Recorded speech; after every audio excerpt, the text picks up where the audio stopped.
देखिए, संत कई बार अपने निकट की जो ज्यादा फफूंद बढ़ती है ना, उसे रोकने के लिए बड़ा बड़ा नाटक कर देते हैं। ऐसा नाटक कर देते हैं कि 1 सेकंड में छटनी हो जाती है, बिना किसी उसके नाटक से छटनी कर देते हैं संत। ओरिजिनलिटी असत को निकाल लेते हैं, सार सार को गहरे थोता दे उड़ाए, ऐसी क्रिया कर डालते हैं। कबीरदास जी ने देखा कि जब उनके पास इतनी भीड़ आने जाने लगी कि उनको एक क्षण भी भोजन विश्राम को समय नहीं, भगवान की पूजा पाठ आराधना आत्मचिंतन के लिए समय नहीं, तब उन्होंने पता है क्या नाटक किया था।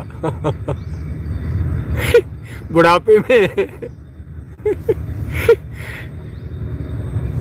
एक वेश्या के पास पहुंच गए और वेश्या से कहा कि जल्दी फटाफट श्रृंगार कर ले।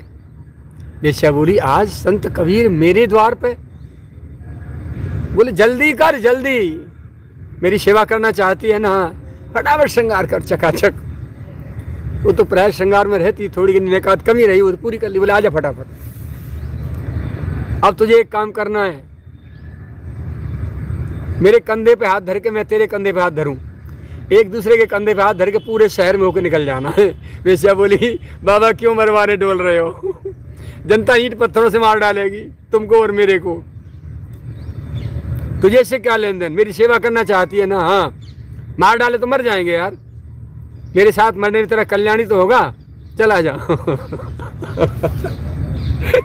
बस वेश्या के कंधे पे हाथ धरा और उसका अपने पर रखवाया और एक शराब की बोतल साफ कर ली। उसके यहाँ तो शराब भी आती है, वेश्या के यहाँ तो, लड़का के यहाँ, बस उसमें पानी भर के बस उसको ऐसे करते करते हाथ में ऐसे जैसे मानो बहुत ज़्यादा शराब पी रखी है और झूमते झूमते पूरे शहर में होकर के देख किसी को नहीं रहे, बस मस्ती में जा रहे।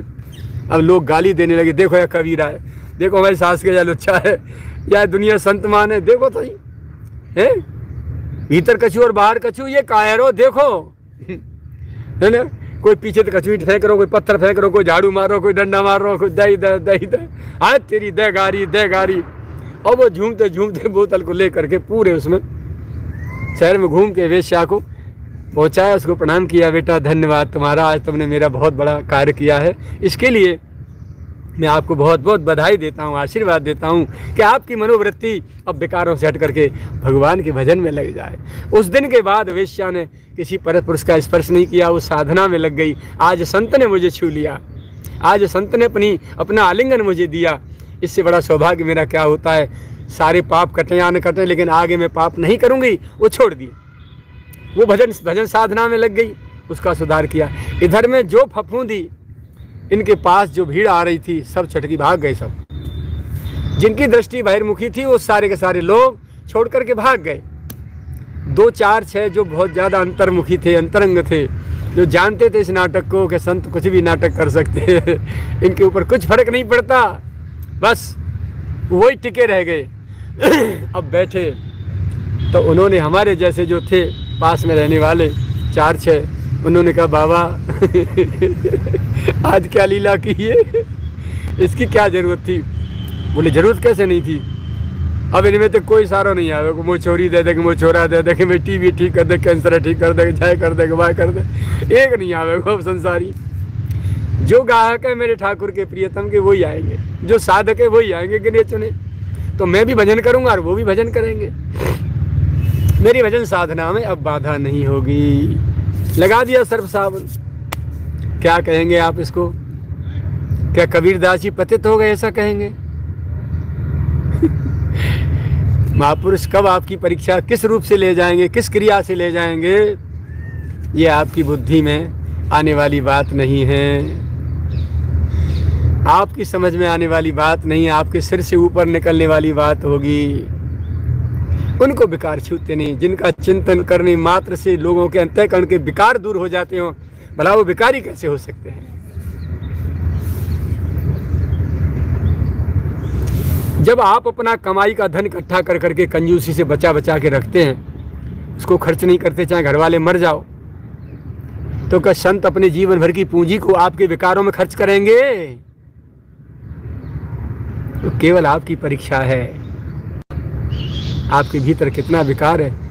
संत को कुछ लगा कि आपकी परीक्षा होनी चाहिए, उनको लगा कि ये बालक मेरे काम का हो सकता है, पैमाना डाल दिया, देखें कितने विकार हैं इसमें, बुद्धि में कितनी क्षमता है, कितनी सहन शक्ति है, कितनी योग्यता है और कितनी सहजता सरलता है। ये सारी चीज एक क्रिया से परीक्षा ले जाते हैं संत, और लेकर वो तो निकल गए। अब तुम फेल हुए के पास हुए ये उनको पता है, लेकिन तुम डूब गए यदि विकारों में तो मर गए, तुम फेल हो गए। और यदि विकार से ऊपर आकर के लीला मान के ऊपर उठ गए तो करोड़ों जन्मों में भी तय होने वाली जो मंजिल नहीं थी वो आज एक क्षण में तय हो गई आपकी। अंतर्मुखता परम आवश्यक है। हर बात को बहुत गहन चिंतन करना चाहिए।